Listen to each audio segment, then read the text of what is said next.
After playing the second game in the series, I was eager to play the next installment, but while doing some research, I found out that Clash of Ninja 3 doesn't exist, or rather, it does, but not in the West. You see, after Clash of Ninja 2, the West stopped receiving newer titles, while in Japan, on November 20th, 2004, Clash of Ninja 3 or Naruto Gekitō Ninja Taisen 3 was released. This game was sort of released in the West, but for the Wii, with some differences from the Japanese version. Don't worry, we'll get to that game as well. But is the Japanese version any good? Let's find out by checking out the battle mechanics of this game. Regarding the combat, nothing significant has been introduced in this game. If you've seen my previous video about the second game, the controls and gameplay flow are pretty much the same. We still have the weak, heavy, ultimate attack buttons, sidestep, throw, and so on. One of the new features is the ability to perform a guard break. Over time, when attacking, the guard color changes from blue to yellow to red, indicating how much the guard has left. This is a good addition, since in the previous games the AI would abuse the guard command. Another feature that was introduced, which actually annoyed me and semi is hidden, is that when a character has low health, somewhere around 40% mark for example, they unlock new abilities such as new ultimate jutsu. I'll show you why this feature made me mad in the story section. One thing I noticed is that the chakra bar looks a bit different in this game with more checkpoints added. This chakra bar allows us to perform ultimate jutsus, awakenings, and substitution jutsus. The awakening option is also available for some characters. For example, Sasuke can enter his Sharingan mode and use his Chidori, while the third Hokage doesn't have an awakening. To compensate, he has a second jutsu he can use in battle. The roster in this game is a bit larger, boasting a total of 29 playable characters, most of whom return from the previous game. Of course, that's if we don't count the awakening characters with new movesets and ultimate jutsus,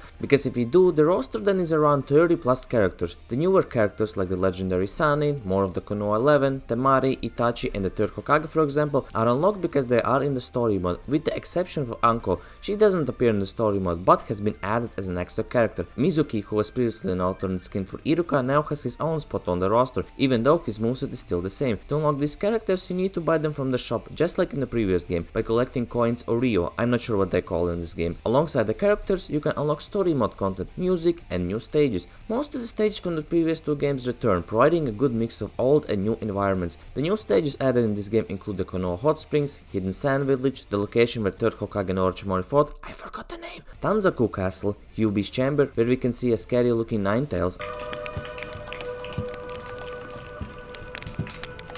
and the final stage where we see Gamabunta, Manda, and Katsuyu. Okay, enough about the stages. Let's move on to the interesting story mode. The story mode in this game is a bit different from the previous games. It starts at the Chunin exams and finishes with the Tsunada's rescue arc. The story presentation is slightly better than in the second game, as they remove the character cards and now show still images of the characters. Since this is the Japanese version, the text and audio were in Japanese, so to understand what was happening, I had to use Google Translate on my phone, which was annoying, especially when trying to understand the mission's conditions. In this game, the story is split into missions, with each mission having conditions that must be met to progress. For example, during the Chunin exams, when Lee fights Gaara, you have to open Lee's inner gates and use his awakening ultimate jutsu to win the battle. These conditions make the battles feel authentic because you must reenact parts of the story, making them more interesting and somewhat canon accurate. Oh, and as well there's like only one round. Oh, clean! Yo! Holy! Another example is when Itachi faces Kakashi. Itachi is OP and if you fight back, you lose. The goal is to survive until near the end of the round, when Guy shows up to help, just like in the show when Guy saved Kakashi. Between some of the main missions there are filler missions, like one where Lee and Tenten are training before the Chunin exams. In this mission you have to deflect 10 of Tenten's shuriken throws using Neji's second jutsu. I had some trouble with this mission due to the timing of Tenten's shuriken throws. Okay, I got it, it's a stance move.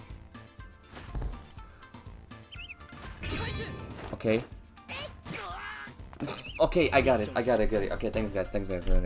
Near the end of the story mode, there's a mission where Naruto has to defeat Orochimaru using his Rasengan ultimate jutsu. The problem is that Naruto's ultimate jutsu in this game is the Uzumaki barrage, but to finish the fight you need to use the Rasengan. I spent 20 minutes trying to figure out what to do. By the 10-minute mark I was already frustrated. So, hit. No! Oh my god. And then... What?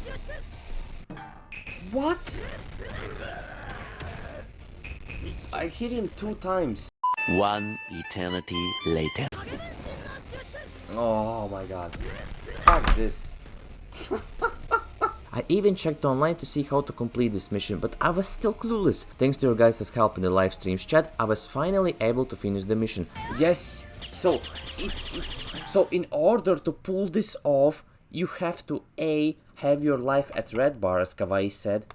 B, you have to hit him 2 times and then do your ultimate. I still don't understand why this feature wasn't explained in the tutorial mission. Speaking of which, another new feature in this game is the tutorial mission, where Iruka Sensei teaches you the basics of combat. I think this should have been introduced in the first game, but the fun doesn't stop with the main story retelling. After finishing the story missions, you can buy about 10 new filler missions. One example is a mission where Kankuro and Temari, fed up with Gaara's disrespectful attitude, try to gang up on him. You play as Gaara and must defeat them.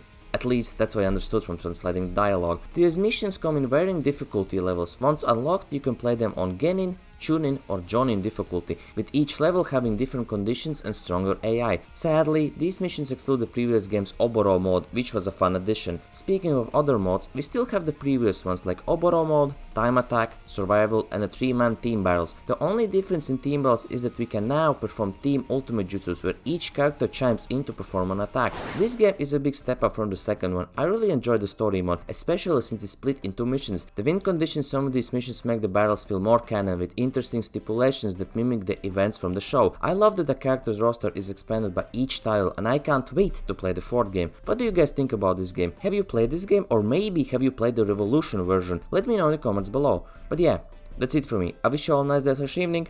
Bye guys.